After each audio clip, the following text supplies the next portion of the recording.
Okay, this is going to sound absolutely insane, but this is what I'm trying to do.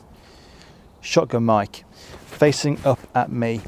Okay, so I should get a nice clear, well, if I speak over this way, like that, I should get a nice clear signal from here, picking me up, and very little from around it, or anywhere around here, i.e. the drone. That is the concept. As a backup, I've got the lapel mic with this little furry thing on there, which seems to work quite well, to be fair.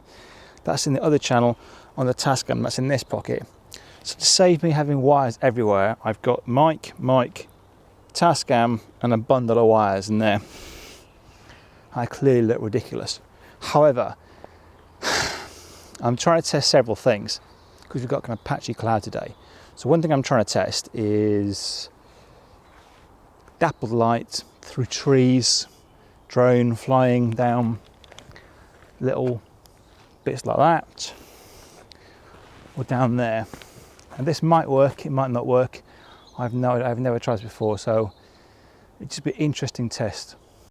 Okay, now it's probably a good time to tell you that I didn't actually do much of a mic test.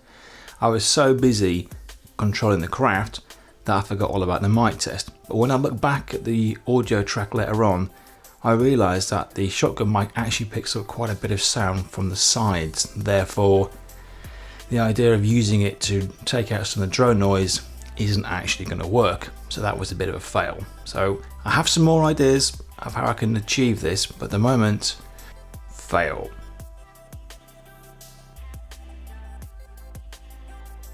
This bit of footage looks really good until the sun goes in, and then you lose all of that nice light. And really, for filming this kind of stuff, you need strong light. You need to have that contrast between light and shade. That really works really well. I think I need to grow another pair of hands because I've got like these two bad boys in one hand and you're in another hand. I've got a backpack, so yeah, it's just going to be fun and quite interesting. So the weather today is, well, patchy. We've kind of got like nice strong sunshine, and then we've got clouds as well. So when the clouds come over, the light drops, and you kind of lose what I'm trying to catch. Bit of a shame. Now this is the kind of clip I was after. You can see how moody it is with the contrast, and the drone's just, it's only moving at head height, but it's actually moving over the undergrowth and then out under the tree, and it's all smooth. Because really I could have achieved the same thing if I just used like a hand gimbal, but the idea of using the drone is that I can add height, I can add aspect, and I think if done properly, this could actually be quite an interesting technique. This next clip, I haven't got the strong light. The sun's gone in, but I've just tried to kind of create a smooth shot so you can get an idea of how it could look. This was a good example of where I was having some problems. So I was trying to use the yaw to straighten the craft up, which is probably the wrong thing. I probably should just use left and right. But the craft seems to be pulling towards the left, and you'll see it in a few instances here whereby I correct the craft and then it just drifts left, and correct it and then drift left.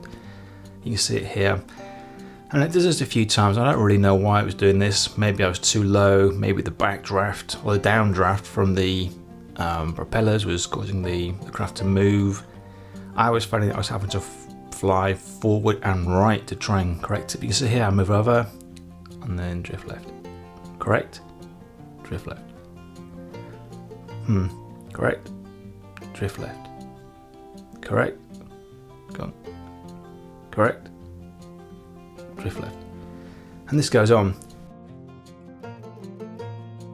This should have been a nice simple shot. It should have worked really well, shouldn't have caused any problems, but it didn't. It just didn't work. It was not happy, and in the end I just flew out and thought, oh, stuff it, I'll try again later on. But this should have been a simple shot, and I thought, well, you clearly have some calibration issues. And then I took the next shot, which is this little park bench shot, and here there's no pulling. It just flies straight. It flies over the path, under the trees, straight out, nice. That's the kind of thing I'm after. And here we go in reverse, and again I'm not quite central on the with the drone here on me. You can see I'm a bit to the left, so the drone does drift to the right. That's just my fault, but as I correct up here, it's a good example of how close the branches look to the drone. The drone isn't that close to them, which is actually an effect that I think I'm going to try and use, because that looks really, really good and really add depth. So here's crash number one, and what happened here was, again, I was using yaw, heading towards something, used yaw, obviously carried on towards it, just turned the craft away, and then the rotor clipped the bush, and then we're down.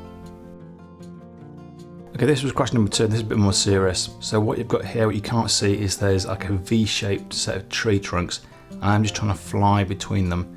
And what you'll see is, you'll see the craft twist before it clips the tree and crashes. There you go, ready? Watch. And this is a twist. Okay, so I managed to put the gimbal back together again. It was just kind of coming out of its little housing, and then I had this wibbly wobbly footage. Not good. Something was clearly wrong, and I'm staring at the screen right now thinking, what on earth is going on? Is it my eyes? That looks like it's wobbling. Do you want to see what a concerned 44-year-old man looks like? Yep, that is a very concerned 44-year-old man. Let's have another look. That is the look of a man who realises that his stupidity had probably just cost him 200 quid. With a little bit of negotiation on the gimbal housing, I managed to sort it out, and the video now looks stable. That's good. Do you want to see what a very relieved 44-year-old man looks like? Yep, I have no idea what I'm saying, but good thumb action. And just to double check, quick flab out, make sure everything's okay, which it was, which proves the build quality of these drones. When these things are not designed to crash, but they're kind of strength there in the parts. The propellers are going to obviously snap, but the actual main arms and that kind of stuff are pretty good. Top marks to DJI. So I was trying a tricky move. Sunlight had gone in. I thought, well, I'll give it a go, a bit of practice. Didn't quite get a plan. The drone clipped the tree.